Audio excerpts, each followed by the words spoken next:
ओम नमः शिवाय। हर हर महादेव। प्रिय भक्तजनों, आप सभी का कुकु भक्ति चैनल में हार्दिक स्वागत है।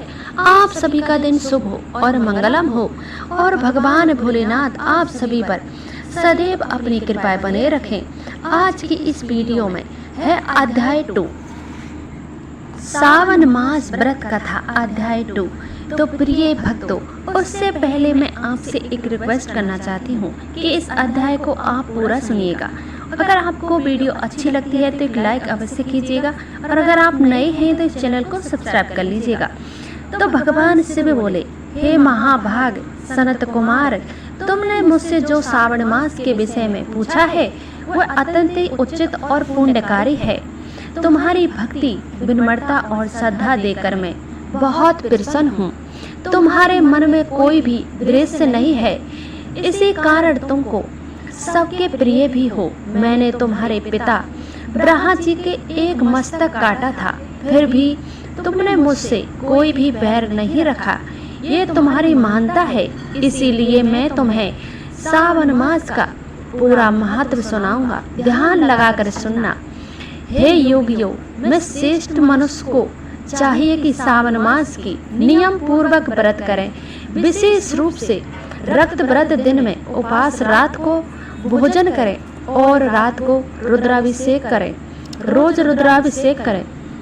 जो वस्तु मन को प्रिय हो वह उनका त्याग कर दें। पुष्प, फल, तुलसी दल, बेल पत्र आदि से शिव जी का पूजन करें। इस मास में 1 करोड़ शिवलिंग बनाकर उनकी पूजा करना और ब्राह्मणों को भोजन कराना अनंत ही पुण्यदायक है। पूरे महीने में फलहार, उपवास और धरती पर शयन करने से पुण्य कई गुना बढ़ता है। सावन मास में पंचामृत से अभिषेक करना विशेष ही फलदायक है। जो भी शुभ कर्म इस माह में होता है वह अनंत ही गुण फल देता है। इस माह में झूठ, हिंसा, व्यर्थ बातों से बचना चाहिए। पत्ते पर भोजन करना चाहिए। शाकाहार करना है और शाक का त्याग करना भी उत्तम माना गया है। भक्त जो भी चाहिए इस माह में प्रतिदिन भोर में स्नान कर शिव जी पर पूजन करें। इस महीने की इस मंत्र जन का रुद्राक्ष जप गायत्री मंत्र को वेद पाठ निश्चित ही रूप से सिद्ध प्रदान करता है। पुरुष सूत का पाठ विशेष फल देता है। ग्रह यज्ञ, कोटि होम, लक्ष्य और होम आदि यज्ञ इस मास में शीघ्र फल देते हैं। हे मुनिवर, जो भी सावन मास में एक दिन भी व्रत नहीं करता उसे नरक में कष्ट भोगना पड़ता है। सावन मास का कामनाओं को पूरा करने वाला, मोक्ष में देने वाला महीना है। भगवान शिव ने आगे बताया कि इस मास में सप्ताह के हर दिन अनुसार अलग अलग व्रत बताए गए हैं। रविवार को सूर्य व्रत करें, सोमवार को शिव पूजन करें और नक्त व्रत करें। मंगलवार को मंगल गौरी व्रत, बुधवार गुरुवार को सामान्य उपवास, शुक्रवार को जीवित का व्रत और शनिवार को हनुमान नरसिंह व्रत करें। सावन मास के विशेष व्रत भी हैं, जैसे शुक्ल द्वितीया को ओदुमर व्रत, तृतीया को गौरी व्रत, चतुर्थी को दुर्गा गणपति व्रत, विनायक चतुर्थी, पंचमी को नाग पंचमी, षष्ठी को सुपोदन व्रत, सप्तमी को शीलता व्रत, अष्टमी या चतुर्थी को देवी पत्र का रोपण व्रत, नवमी को रक्त व्रत, दशमी को आशा व्रत, एकादशी द्वादशी को विष्णु पूजन, पूर्णिमा को रक्त बंधन है, गरीब अवतार आदि पर्व मनाए जाते हैं। कृष्ण पक्ष में संकट चतुर्थी, पंचमी को मानव पादी व्रत और अष्टमी को श्री कृष्ण जन्माष्टमी का पर्व बड़े ही धूमधाम से मनाना चाहिए। सावन मास की अमावस्या को पीठोरा व्रत होता है। इसी माह में सूर्य देव गंबिस्त नाम से पूजनीय होते हैं। अगस्त्य मुनि का उदय भी इस महीनों में होता है। अगस्त्य को अर्घ्य देना चाहिए।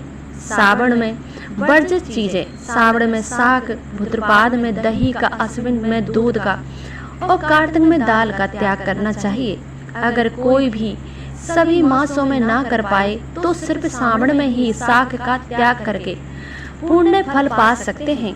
भगवान शिव ने कहा, जो सावन मास में व्रत तप स्नान दान मंत्र जप और उपवास करता है वो मुझे और विष्णु दोनों को प्रसन्न करता है।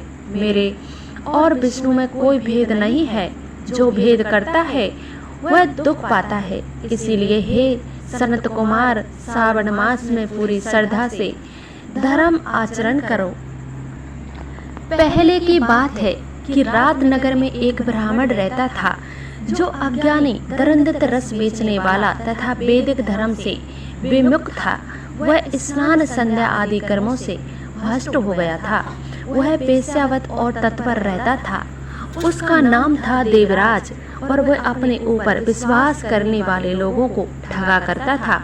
उसने ब्राह्मणों, क्षत्रियों, वैश्यों और शूद्रों तथा दूसरों को भी अनेक वाहनों से मारकर उनका धन हड़प लिया था। बाद में उसने अधम से बहुत सारा धन अर्जित कर लिया था, परंतु उस पापी का थोड़ा सा भी धन कभी धन के काम में नहीं लगा। एक दिन वह ब्राह्मण एक तालाब पर नहाने गया। वह शोभावती नाम की एक वेश्या को देखकर वह अत्यंत ही मोहित हो गया। वह सुंदरी भी उस धनी ब्राह्मण को अपने वशीभूत हुआ जानकर प्रसन्न हुई। आपस में वार्तालाप से उनमें प्रीति उत्पन्न हो गई। ब्राह्मण ने उस वेश्या को पत्नी बनाना तथा उस वेश्या ने उसे पति बनाना स्वीकार कर लिया। इस प्रकार काम होकर वे दोनों बहुत ही समय तक विहार करते रहे। बैठने, सोने, खाने पीने तथा क्रीड़ा व दोनों में निरंतर पति पत्नी की तरह व्यवहार करने लगे। अपने माता पिता तथा अपनी पत्नी के बार बार रोकने पर भी पाप कृत्य में संलग्न वह ब्राह्मण उनकी बात नहीं मानता था। एक दिन रात्रि में उस तरह ने ईर्ष्यावश में अपने सोए हुए माता पिता और पत्नी को मार डाला। उनका सारा धन लिया। वेश्या में आश्रित वाले उस कामी ने अपना और पिता आदि का सारा धन वेश्या को दे दिया। वह पापी अपच भचड़ तथा मदपान करने लगा और वह नीच ब्राह्मण उस वेश्या के साथ एक ही पात्र में सदा झूठा भोजन करने लगा। एक दिन घामता वह देव योग में प्रतीक्षा पूर्व उसे प्रयाग में जहाँ पहुँचा उसने एक विशाल में देखा जहाँ बहुत से साधु महात्मा एकत्र हुए थे। देवराज उस विशाल में ठहर कर गया और वहाँ उस ब्राह्मण को जबर आ गया। उस जबर से उसको अब बड़ी ही पीड़ा होने लगी। वह एक ब्राह्मण देवता शिव पुराण की कथा सुना रहे थे। जोर में पड़ा हुआ देवराज ब्राह्मण के मुखराबिद से निकली हुई इस शिव कथा को निरंतर सुन रहा था। शिव पुराण की कहानी यहीं पर समाप्त होती है। आगे